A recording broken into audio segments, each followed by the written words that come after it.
Welcome to Season 7 of CX in the Wild. We're happy to have you back on the adventure with us again.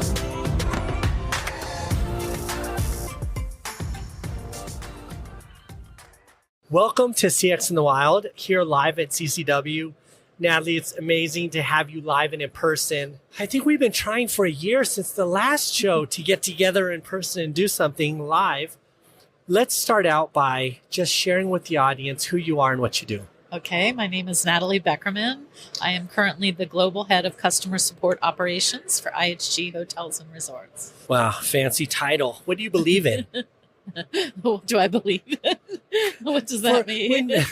Fair enough. What do you believe in when it comes to customer experience? And I just say that because so many times the title and the name or the brands draw us into a conversation that's not really about you as a leader and what you've become. Okay. Yeah. I mean, I have been literally obsessed with customer satisfaction for literally my whole life. So, starting out as a young kid, I noticed that people deserved better in terms of their customer service. And I want to give customers what they want. If you want to call just to make a reservation, let's give you that. Let's make it easy to book with us, to make a reservation. If you want to call and complain, you should also make it easier to help the customer complain. And so for me, it's really about making the world an easier place for customers to get what they need and what they want. And that could be through voice, it could be through web, it could be digitally, it could be in any one of those channels. Just really being part of the customers' lives on their terms, it sounds like. Yeah, maybe, transacting in the way that they want to transact, making that available. Some people much prefer to pick up the phone. Some people much prefer not to. Yeah, I'm not one of those. Yeah, I'm actually the opposite. I'm actually whatever's going to be quickest to fix my issue or resolve my issue or help me do what I need to do, whatever that is. I see that. I think just now when I answered your phone call, that was like the third phone call I've answered in the last year. Oh, wow. I feel honored. I'm normally text people back, why are you calling me? So I think we all as the audience would agree with what you've said and what you believe in. But what we also know is that implementing that at any scale is nearly impossible. Agreed. So believing in it and implementing it. And in the hospitality industry, you have a convergence of touch points coming at you that most brands do not. I would not think that it's even possible to provide customer experiences at your level. What is the basic core knowledge or the core principle or the North Star that has allowed you to even make progress in this area? I think, again, it's actually being smart about it.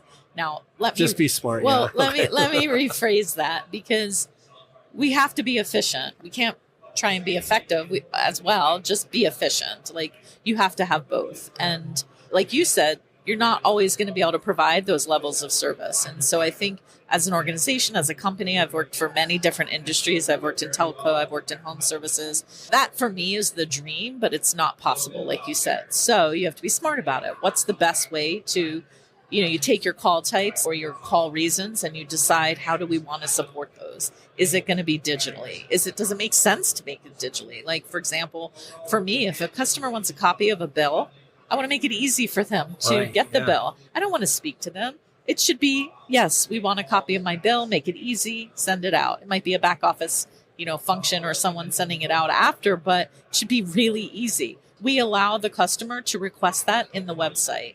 Smart, right? You don't want to take that call. So for me, I think sometimes in terms of wanted calls, not wanted calls, or what's best for this type of call reason. Fair enough. Instead of getting all into the how-tos of things, because I have you here, we're at the biggest customer experience event in the world. What do you think what is happening in our industry right now? What is the present like from your perspective? Yeah, I love that question. I also sit on the CCW advisory board, and there's no forgetting that AI is the biggest topic around, right? And I think everybody's going to have to learn to embrace it. I think in our industry, there's a lot of people pushing it away and fighting it, and also not sure how to deliver it. People need training on what is appropriate to deliver. When is it appropriate? How do you know if you're ready to deliver it? What do you need to do to ready yourselves to get AI delivered? And so I think that is one of the biggest topics in the industry. And it's like, how do you know when you're ready and what to use it for? And so I feel like there's a collaborative little micro content series we need to do together. I'm all for that. I'm being harassed with passerbyers here. Well, you're famous. You're like royalty, CCW royalty. Oh, that's sweet. I wish that were true. No, there's so many brilliant people here, but I think we're all facing the same issues right now. Like, what is appropriate to put in? Do I have this readiness in my organization? Do I want to spend the money on it? And then there's like a lot of people who are concerned it's going to take jobs away. I can guarantee you, like, we are going to always need human element to it. But it's like, how can you use AI to drive efficiency, to drive effectiveness? How can you make it easier for your customers? And, the other thing, people are worried that you can hear whether it's an AI voice, like in conversational AI. Does that really matter? Who cares? No, it doesn't. Exactly. And so like I'm going around here challenging everyone, and like, who cares if you know it's AI? Are you getting what you need resolved? Yeah. You bring up always great points. I'll just go along with you on that tangent, which is, can I just reframe this, which is the hubris and the arrogance and the egos and the toxic conception that somehow, I don't know how people get on these trains, but if you separate all the hype out and you just say, yeah, so we're going to get rid of people in our industry, that's just like the most psychotic thing you ever. No, that's never going to happen. We're never going to eliminate humans from business. Right. Agree. I mean, what we should be saying is, you know what? We can utilize our people to maybe work on more complex issues and to really help customers in different ways than we've ever been able to help them, because I can segment in terms of how I'm going to, use AI to help in more simpler ways to transact. Let me share with you. So yesterday, the CEO of Centrical, are you familiar with that brand? Yes. CEO of Centrical came to my hotel room. I was doing some interviews there, and I was talking to him about his philosophy, and he had this personal perspective where using AI to provide not just one or two or three, but more careers in the same organization is sort of his North Star. Oh, interesting. I mean, how do you make that assumption knowing that's the right answer? I don't know. I'm curious. His, if you peel back the layers of that onion, one of his basic theses is that sometimes businesses will hire for a price point. So X dollars per agent. Mm-hmm. And that when the agent has outlived their usefulness or they have attrition, they continue to buy more commodities of agents at a certain price point. And his basic thesis is, if you take those agents and you, while they're with you, use AI to train them and upskill them, but create a personalized relationship with the learning inside the context of the organization, that they will essentially move themselves up to their next job and the next job. They'll elevate. And I think you are reaching to that, which is AI making it easier for people to do more. Yeah, I think that's an interesting way. I didn't look at it that way before, actually, when you said that. So, look, the AI is going to need training. Human beings are going to always need training, right? So I think there is some synergy there. Like, that's really interesting thought process. Well, of course, you just turned right back on my head, because now you're right. The AI still needs training too. So I know you have a hard stop, so I want to just maximize our time together. Let's talk about why you're successful as a leader. And let's talk about, you cultivate, I just described you to someone else and I said, Natalie's the kind of person that has done this long enough and is good enough that she has some flexibility to color outside of the lines. And I think what you do is you take risks to grow the culture or the potential of your teams. Can you talk a little bit about that for our audience? Yeah, I guess I've been a risk taker for a while, so you've got me sussed. I'm not someone who likes to be put in a box or not take a risk, but I think in our industry, you have to be willing to try new things, right? Like, so many people are doing the same thing and they're doing it over and over, and they're probably not getting the best result. So for me as a leader, I want my people to not be afraid to fail. I want my people not to be afraid to try new things.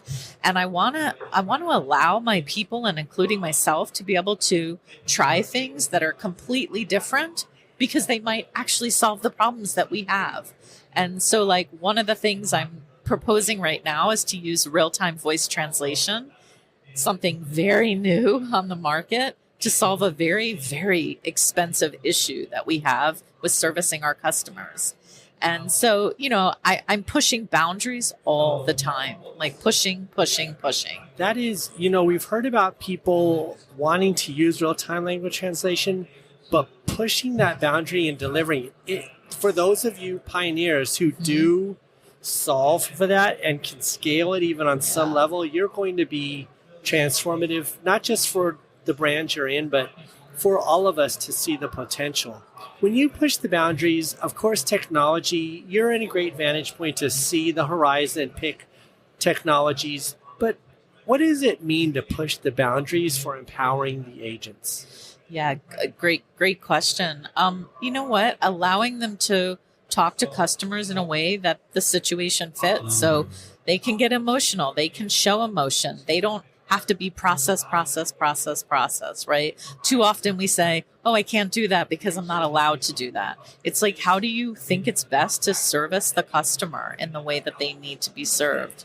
All right, so I'm going to get vulnerable here. I don't even know if I should do this, but we have a couple of minutes.